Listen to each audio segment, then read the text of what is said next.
بسم اللہ الرحمن الرحیم۔ السلام علیکم ورحمۃ اللہ۔ ناظرین، محمد قریشی آپ کی خدمت میں سعودی عرب کے اہم اخبارات اور ذرائع سے حاصل ہونے والی کچھ اہم معلومات کے ساتھ حاضر خدمت ہے۔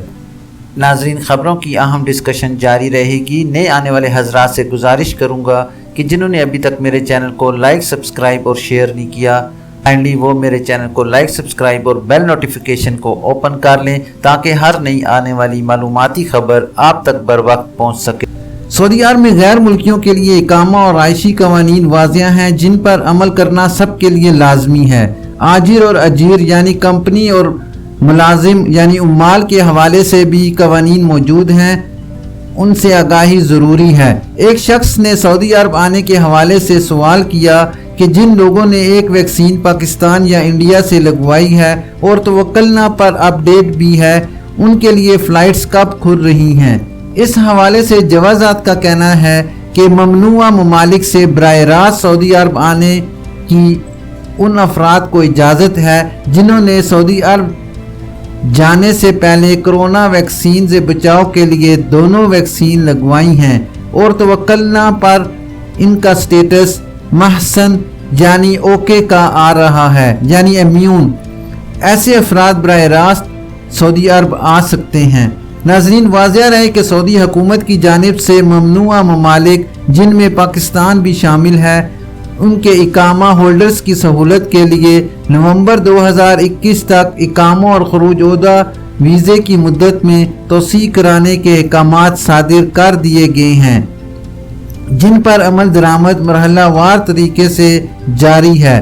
اس بارے میں جوازات کے ٹویٹر پر کہا گیا ہے کہ وہ تارکین جو اپنے ملک گئے ہوئے ہیں ان کے اقامہ اور خروج عہدہ یعنی ایگزٹ اینڈ ری انٹری کی مدت میں مرحلہ وار توسیع کی جائے گی اور اس حوالے سے خودکار سسٹم کے ذریعے عمل جاری ہے۔ ناظرین، اس بات کا خیال رہے کہ وہ افراد جنہوں نے پاکستان یا ممنوعہ ممالک میں رہتے ہوئے کرونا سے بچاؤ کے لیے سائناویک یا سائنافارم ویکسین لگوائی ہے، اگر وہ سعودی عرب آتے ہیں تو ان کے لیے لازمی ہے کہ وہ کسی ایسے ملک میں 14 دن قیام کریں جہاں سے مسافروں کے آنے پر پابندی نہیں ہے۔ مذکورہ مدت پوری کرنے کے بعد وہ مملکت یعنی سعودی عرب آ سکتے ہیں، تاہم انہیں یہاں آنے کے بعد یہاں دی جانے والی ویکسین کی ایک بوسٹنگ ڈوز لگوائی جائے گی۔ ایک اور شخص کا کہنا ہے کہ سعودی عرب سے چھٹی پر آئے ہوئے 18 ماہ ہو گئے ہیں، دوبارہ کمپنی نے نہیں بلایا، حساب بھی دے دیا ہے لیکن خروج نہیں لگایا، دوبارہ سعودی عرب کس طرح جا سکتے ہیں؟ اس حوالے سے جوازات کا کہنا ہے کہ خروج عہدہ یعنی ایگزٹ اینڈ ری انٹری کے حوالے سے قانون کی خلاف ورزی پر سعودی عرب میں 3 سال کے لیے بلیک لسٹ کر دیا جاتا ہے۔ جن افراد کو خروج عہدہ یعنی ایگزٹ اینڈ ری انٹری کے قانون کی خلاف ورزی کے سبب بلیک لسٹ کیا جاتا ہے، وہ ممنوعہ مدت کے دوران صرف اپنے کفیل کے دوسرے ویزے پر ہی واپس سعودی عرب آ سکتے ہیں۔ واضح رہے، جو افراد موجودہ کرونا حالات میں چھٹی پر گئے ہیں اور سفری پابندی والے ممالک کے اقامہ ہولڈرز کے لیے ایوان شاہی کی جانب سے خصوصی رعایت دیتے ہوئے ان کے اقامے اور خروج عہدہ یعنی ایگزٹ اینڈ ری انٹری کی مدت میں 30 نومبر تک توسیع کے احکامات جاری ہو چکے ہیں، اس لیے ایسے افراد پروازیں بحال ہونے پر سعودی عرب واپس آ سکتے ہیں جن کے اقامے اور خروج عہدہ کی مدت میں توسیع ہو چکی ہے۔ ناظرین، سفری قانون کے حوالے سے ایک شخص نے سوال کیا کہ سعودی عرب سے چھٹی پر جانے کے لیے 3 ڈوز لینا ہوگی۔ اس بارے میں قانون کے مطابق وہ افراد جو سعودی عرب سے سفر کرنے کے خواہش مند ہیں، ان کے لیے لازمی ہے کہ انہوں نے کرونا سے بچاؤ کے لیے ویکسین کی 2 خوراکیں لی ہوئی ہوں۔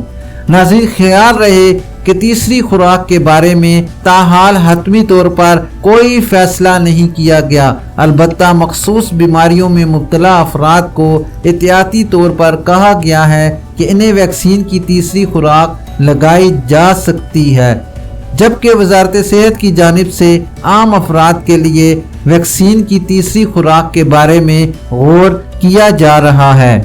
ناظرین، آخر میں آپ کو بتاتا چلوں کہ میرا نیا news channel Reality News Time launch ہو چکا ہے۔ ڈسکرپشن میں میں نے اس چینل کا لنک چھوڑ دیا ہے۔ آپ سب سے گزارش ہے کہ اس چینل کو لائک، سبسکرائب اور بیل نوٹیفیکیشن بھی اوپن کر لیں تاکہ ہر نئی آنے والی خبر آپ تک ناظرین، یہ تھی ابھی تک کے لیے سعودی عرب میں رونما ہونے والی خاص تبدیلیاں اور ان کی اپڈیٹ۔ انشاءاللہ نیکسٹ بلیٹن میں ملتے ہیں خاص اور معلوماتی خبر کے ساتھ۔ ویڈیو ختم کرنے سے پہلے میں تمام نئے آنے والے حضرات سے گزارش کروں گا کہ کائنڈلی میرے چینل کو لائک، سبسکرائب اور بیل نوٹیفیکیشن کو اوپن کر لیں تاکہ ہر نئی آنے والی خبر آپ تک بر وقت پہنچ سکے۔ اپنا خیال رکھیے اور دوسروں کا بھی۔ اللہ حافظ۔